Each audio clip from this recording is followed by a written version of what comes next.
Meet one of the Carolinas' most accomplished citizens. Coming up next on Carolina People.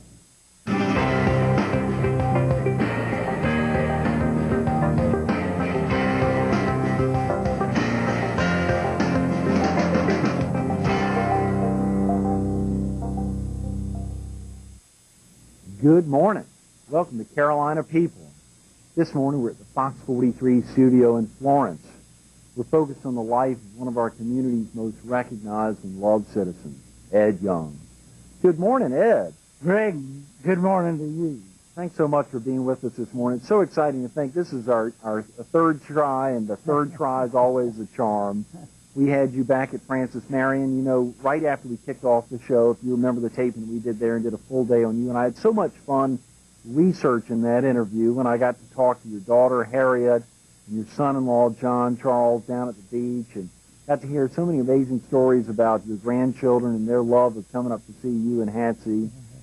Then, of course, we were back here in the studio, as you remember, around Christmas time. That's and right. You and David Harwell came in back-to-back. We taped here. It started raining one day, and I think that later that afternoon, it was so much fun being in then. But we had to get you back in. I hope we can get you back in tomorrow. There's so many aspects that we never cover, Ed, in talking to you. And, you know, folks say, why didn't you talk to Ed more about farming, for instance? And that's one thing that we've never really gotten into, probably because I don't know much about farming, and I'm afraid about asking dumb questions. But I want to start a little bit about that today, and thanks again for getting in.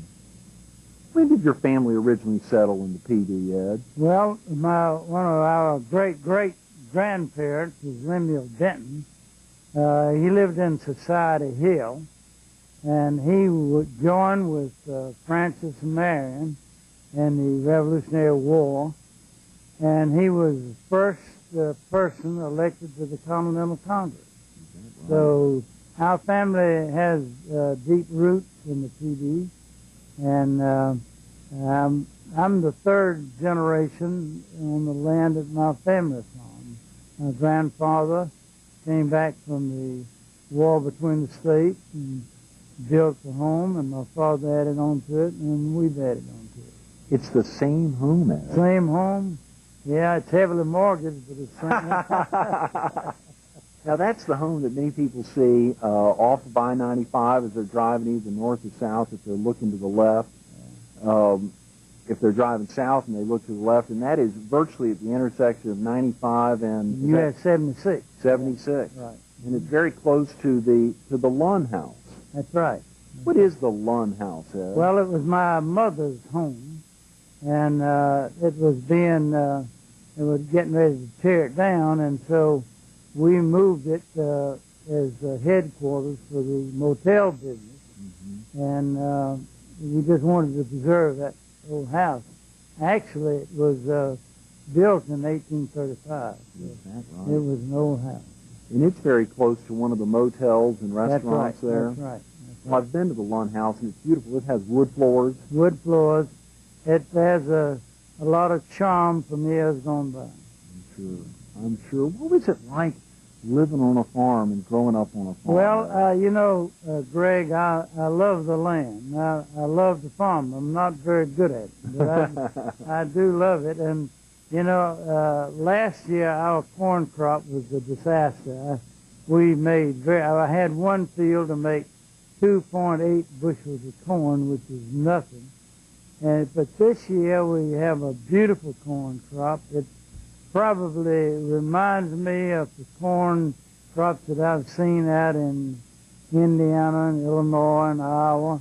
I think much of this corn crop will probably go over 100 bushels.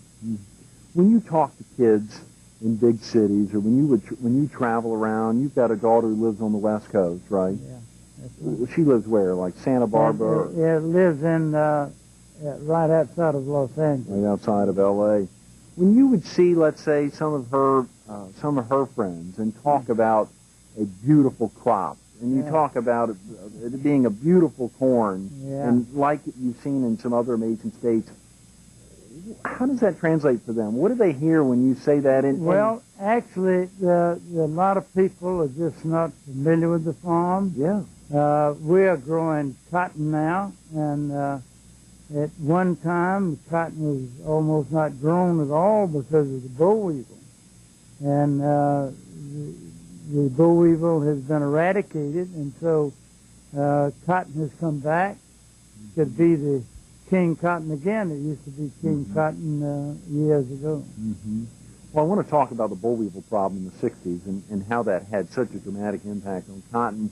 But when you talk about a beautiful crop, Ed, what exactly does that mean? I mean, for a non-farmer, for someone, let's say, a kid in Chicago. When you talk about a beautiful crop, what exactly do you mean? Is it just look beautiful to you, or I mean, what does that mean? Well, I think, Greg, that a beautiful crop is a crop that's had water, which you didn't have last year. A crop that is, you can see the ears of corn on it. You can see the silk. You can see the blooms in the cotton, the little bows as they begin to form. It's just if you grow it and you live in it and buy it, and then all of a sudden it's exciting. To see it. And to see consumers do exactly what they do, consume it. That's to right. know it can be consumed. And you know, actually the people that don't see the farm say, well, all my groceries come out of a grocery store. Right. And that's the extent of where it comes from, the grocery store. And that's another thing in this country. We have such an abundance of food. The grocery stores are filled with food. And we actually spend less of our earned income on food than any other country in the world because of the abundance of the farm. And the farm has increased in mechanizations in the past few years, and it's because of that people have cheap food compared to what they have to spend for the regular part of their lives. We hear about all the competition between grocery stores and the super Walmarts with those grocery centers setting up shop, and very competitive. Grocery stores, Food Lions, or buy lows on every street corner. I mean, amazingly.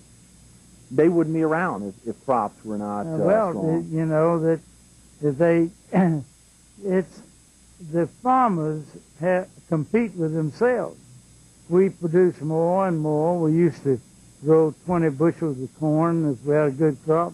Now we're talking about 120 bushels of corn. So we have improved in our ability to produce, and we mechanize where we can grow more on the land, and it yields more. And the scientists that have helped us with that to do genetic changes in the seed. Take, for instance, Greg, cotton. We can put Roundup Ready on cotton, and that normally kills everything. But scientists experiment with different crops. Put Roundup on a petunia, and it didn't kill it. So he took that seed of the petunia and put it into the seed of cotton. And now we can spray Roundup on cotton, kill the weeds, but the cotton grows on. The same thing with soybeans. They put the Roundup Ready soybeans as a gene of the petunia. And sometimes when the rain comes, the crop's so inundated with weeds you can't even see it. Spread the Roundup on it, and all of a sudden you see the crop is planted.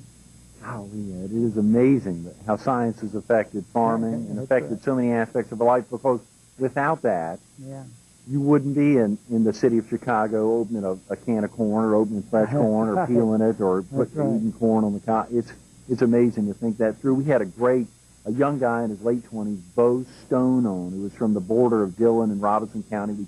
We were in Robinson County in October. Young guy who was a graduate of NC State. And it was amazing hearing him talk about his training in farming, both growing up on a farm, going off to NC State, but coming back to the farm. And the commitment he made that started at a really early age. But for you, Ed, to be on the same home site that your grandparents were on, that your parents were on, that your four daughters, that you and Hansie and your four daughters at a great level have been raised on, What crops were your grandparents growing? They grew, Greg, the crops that they grew were hay, cowpea hay. They were self-contained. They had the mules that they plowed with.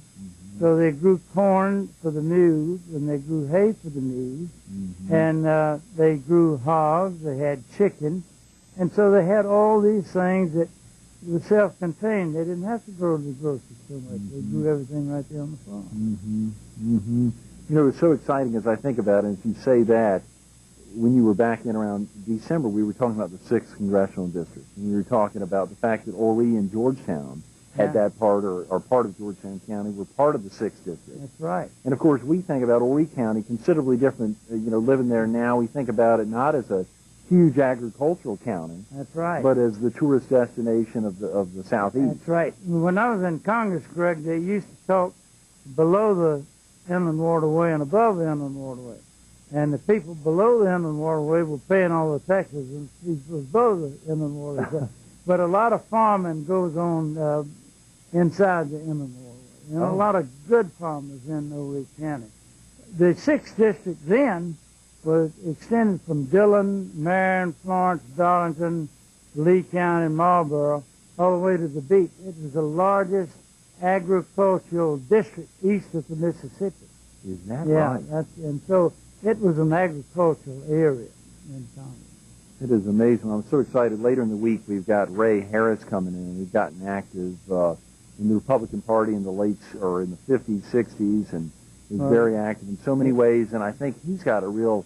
He talks about I know he wanted to talk about agriculture, so I'll see if he'll talk about that on Friday when he gets in. Where did you meet your wife, Patsy? I came back from the war, World War II, and came home, and my aunt had set up a blind date. She was teaching school here in Florence, and her daughter-in-law was good friends with my wife, and so we met, and I married over my head. You out-married yourself, I married as my dad always says. That's great. How long have y'all been married, Ed? We've been married, she says 102 years, but we've only been married for 57. 57 years. You are kidding. That's amazing. I tell you, it's amazing how much she's put up with. That's the word. You and my dad both. And y'all have 4 daughters? 4 daughters. How many grandchildren, Ed? We have 7 grandchildren. 7 grandchildren. That's amazing. Yeah. So where are the daughters located? One is located in California, in Los Angeles. Another daughter is in Chicago, and her husband now is going into the ministry, Rebecca. And then Harriet is at your place at Myrtle Beach, and our oldest daughter is a pediatric anesthesiologist at Emory in Atlanta. Is that And right? they operate on nothing but children. She said, Daddy, down that hall are 10 operating rooms. They're busy, and it's a real exciting thing because they have so many more cases than they did at Hilton Head in Atlanta. She was at Hilton Head originally. That's right. That's right. Pediatric anesthesiology. That must be a really big deal. Yeah. That must be a really big deal. One daughter in California, a daughter in Illinois, a daughter in Georgia, and a daughter in the Palmetto State, in the All-State. Was there ever a thought that any of your girls would come back and kind of retire on the home side? Well, I think they all thought that they could live better if they got further away from me. Oh, my God. But I've heard your wife called the Dean of Students, or the Dean of Women. The Dean of Women, that's right. Yeah, that's right. And she is still the Dean of Women because she checks with them on the phone often. Oh, yeah, I'm sure. And obviously your 4 girls were raised there. Yeah, grew up, all of them right there. Now, were they involved in farming growing up? No, not really. They had other interests growing up, but they went with me a lot around the farm. So they're familiar with it. Now, the farmland that you have, Ed, is that almost all there right around your home site, or is it spread out throughout? We farm around 1,200 acres but it was about 300 acres right around the house. Mm-hmm. We rent a lot of it. You rent a lot of the land. You are definitely still farming the land. I'm out there every day, and I love it. When you think about the growth of Florence and how that's impacted so many areas, of course, we think about it now as a real medical capital, and you think about the intersection of 95 and 20 and a whole lot of traffic coming through here. It's had an impact on farming. Oh, absolutely. And a lot of the farmland is now suburban areas that used to be farmland altogether. Mm-hmm. Obviously, so you've lost a lot of farmland. That's no question about it. Mm-hmm. Florence County had been much more of an agricultural county right. years ago than it has been recently. Yeah. And more the people move out of the city and into farming communities, and they enjoy the rural areas. Mm-hmm. Mm-hmm. And we mentioned earlier, you mentioned the boll weevil. Yeah. Can we talk about exactly what your involvement was during the 60s with the boll weevil problem, and what exactly is the boll weevil? You know, the scientists, Dr. Pittner with the PD Experiment Station, and several of them said that they could get rid of the boll weevil. And the boll weevil had just devastated the cotton.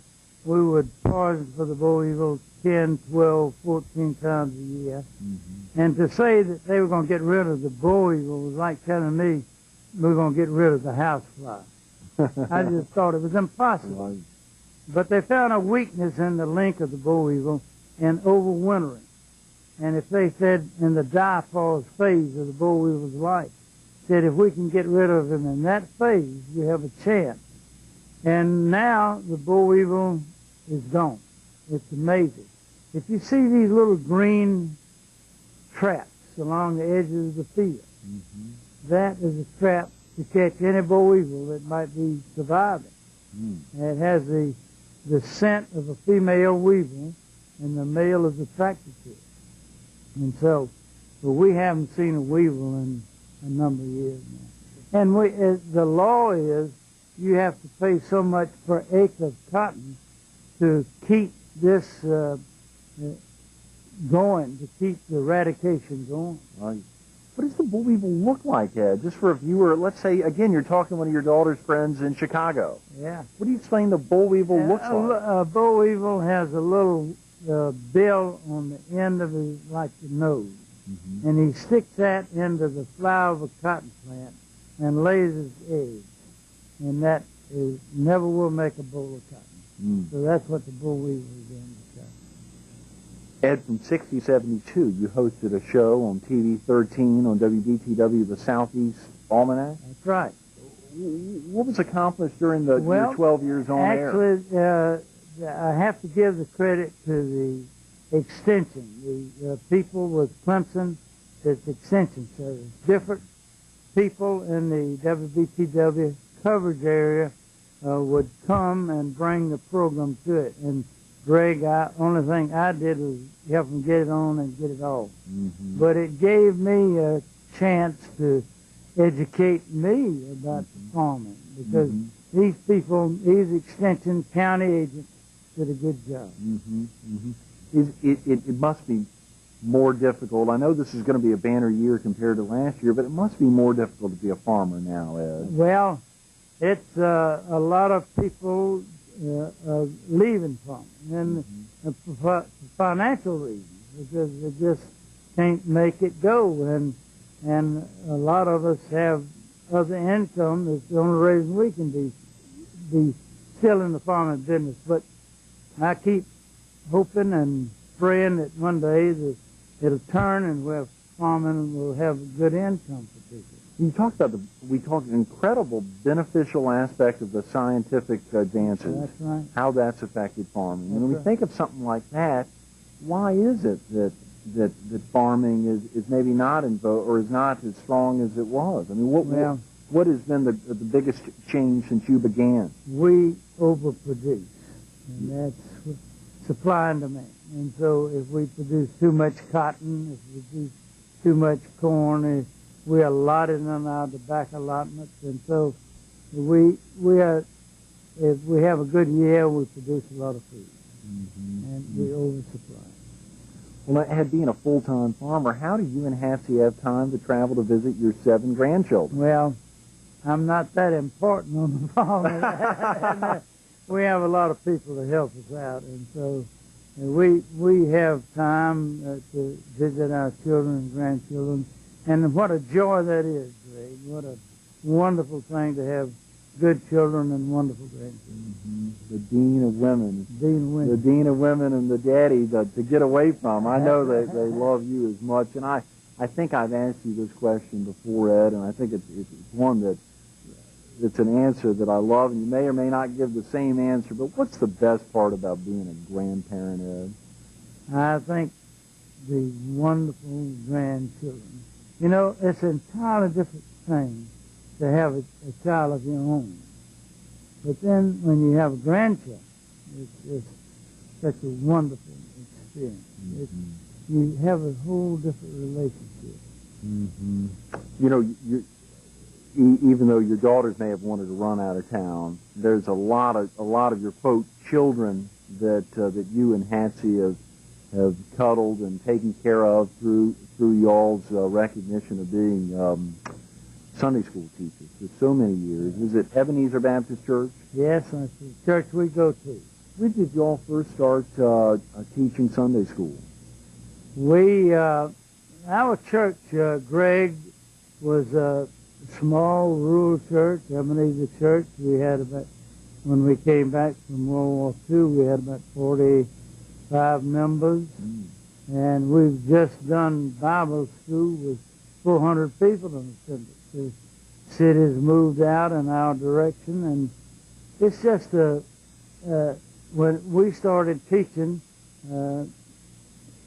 I taught one Sunday and she taught teachers one, and we're teaching right now a young married couples class. And Is that right? They keep you young. Oh, my and they have a God, lot of children and that. We enjoy them. You and Hattie do this together. Y'all tag team now. That's right. We alternate. And I tell her she's the soul of the class, so she loves everybody and keeps up with it. And the church was formed prior to the war. The church was formed in 1778. That was 2 years after the Declaration of Independence. Yeah. So it's been around a while. That is amazing. And now to think of a Bible school with 400 folks in there. And it was very successful, and it reaches out and teaches. That's the function of a church, is to reach out and touch people's lives. And the congregation has really done that. Well, yes, it has. It has. And we have good preachers and good people helping. You know, the down-to-earth activities as a farmer, a Sunday school teacher, are truly only one facet of your life. And there's so many other facets. Just thinking about your time in the air, Ed. Your time in the air. You have spent much of your life in the air. Yeah, I enjoy it. You go up in the air, and you have, it's a different world. It's a different world. As you know, on Monday and Tuesday, Senator Phil Levinas from Sumter, who served Sumter and Lee counties, been in the state senate for just served his 23rd year now. And of course, we talked about his experiences in the air. Yeah. And he knew that we were going to get you in later this week, and he said there's no man who's spent as much time in the air as that Ed Young. And his love of the air, it was amazing hearing him talk about getting up for the first time. Do you remember the first time you piloted a plane? I do. That was, I think, when you solo an airplane for the first time. That's probably the most dramatic experience other than getting married in your life. Because I know we were flying a PT-17, which is the yellow wing, upper wing, and the lower wing, and you're in there all by yourself. And that is an experience. And then you say, I've got to get this thing back on the ground. I can't imagine it. Did you get sick? Didn't you get sick on your stomach being out there? I tell you, when you get in that you just don't have time to get sick. Right. Wow. It's so exhilarating. I'm sure. I'm sure. Now, do you still fly much? Oh yes, I love to fly, and I have a small plane. It's a Cessna 182. It has 4 passengers. And so anytime you want to fly, Greg, you just let me know and I'll fly you around. I'm going to take you up on that someday, Ed. Now, do you fly much back and forth between the PD and the Strand? Yes, I do. I fly a good bit because my son-in-law flies the airplane and he borrows it a long time sometimes. But I've flown to the Bahamas. I've fly to Florida. I've flown to Washington, to New York. I've flown to California now. Oh, come on. Yes, I did. Took me 2 days and a half to get there. Wow. And you go up to all the Clemson games. You Yes, fly up I to fly Clemson to a lot. Clemson games. Right. And that sure is a lot quicker. We think about the aspect of flying over. Do you fly much, Ed, over your 1,200 acres? Well, we do. And it's amazing how a crop looks different flying over it. You say, gosh, there's a weak spot there. Something didn't get planted there. It's amazing how it so much more shows up in the air than it does in the road. Ed, there's so many more things we want to talk about. Would you be willing to come back in tomorrow to talk about your service in the State House and in Congress? And also we want to reflect on some memories of the now late Senator Strom Thurmond. I'd be glad to. Fantastic. We're visiting with Ed Young. Stay tuned to more Carolina People coming up next.